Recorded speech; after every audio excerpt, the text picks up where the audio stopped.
Arcadian Vanguard presents The Wrestling News in your daily wrestling newscast for Saturday, February 8th, 2025. Good morning, I'm Mike Sempervive. We begin today with last night's Smackdown broadcast live on USA Network from the FedEx Forum in Memphis. In the main event, Jey Uso and WWE Champion Cody Rhodes teamed up to defeat Jacob Fatu and Tama Tonga when Rhodes pinned Tonga. After the match, Solo Sikoa ran in and hit a Samoan spike on Rhodes to end the show. So leave this in this. Whoa. What in the world? Oh, how he's back. The spike comes in. Solo returns. The last time we saw him, he couldn't even speak after losing to Roman Reigns. He was booed out of here. Now he's back and on the attack. Solo Sikoa. The show opened with a promo segment in which Jey Uso, the Royal Rumble winner, teased possibly challenging Rhodes for the title at WrestleMania. In Elimination Chamber qualifying matches, Drew McIntyre won a triple threat with Jimmy Uso and LA Knight. Bianca Belair beat Piper Niven, and Alexa Bliss topped Candice LeRae in Bliss's first singles match in more than 2 years.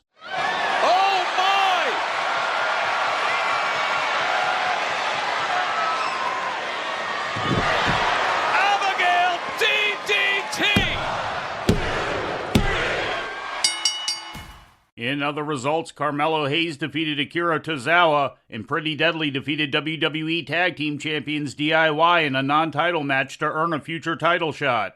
In All Elite Wrestling news, Thomas Wansaw, who competed in AEW as Bear Boulder of the Iron Savages, was fired from the company last month after being arrested on charges of battery by strangulation, as first reported by Fightful Select. Wansaw's arrest reportedly took place on January 13th in Winter Garden, Florida, after police responded to a call from his fiancée who accused him of attacking her. Wansaw admitted to the assault, stating that the couple had been arguing. No court date has been set as of yet, with the prosecution still determining whether charges will be filed. Several WWE departures to report. Cedric Alexander, Paul Ellering, the authors of Pain, Sonya Deville, and Blair Davenport were all reported yesterday to be leaving the company. Cedric Alexander has been released after 8.5 years of service. Alexander sent out a tweet yesterday stating, quote, "Thank you for the last 8.5 years. Being a professional wrestler has been a dream of mine since I could form memories, and I will continue to do till the good Lord says otherwise," end quote.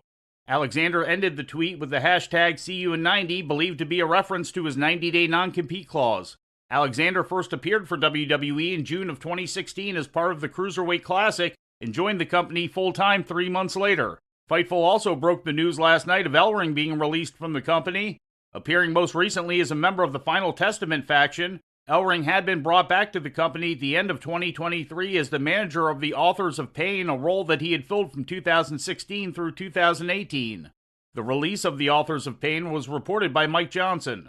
Deville, who just surpassed 10 years with the company, is reportedly leaving at the end of the month once her current contract expires, as reported by Johnson. Because her contract is expiring as opposed to this being a contract release, she is expected to be exempt from the typical 90-day non-compete and able to appear elsewhere once it is finished. Deville started with WWE in 2015 after first appearing as a contestant on Tough Enough. Davenport, the most recently signed of the departing competitors, was originally brought to NXT in 2021 and was brought up to the SmackDown roster last year. And before we leave you today, we'd like to remind you that however you consume your content, you can find the wrestling news 24 hours a day and 7 days a week across social media. On Twitter, follow us at Wrestling News AV. Our Facebook page is also Wrestling News AV. The Wrestling News can also be found on the Arcadian Vanguard YouTube page, and for those who utilize Amazon Echo devices, just tell Alexa to play the Wrestling News podcast, and remember to make sure you add podcast at the end. Once again, for daily updates, breaking news, and more, follow the Wrestling News across social media. And that's the news for today. If anything happens, we will be here to tell you about it. No clickbait, no paywall, just the Wrestling News. The Wrestling News is a division of Arcadian Vanguard, and the Wrestling Newscast is a production of the Arcadian Vanguard Podcast Network.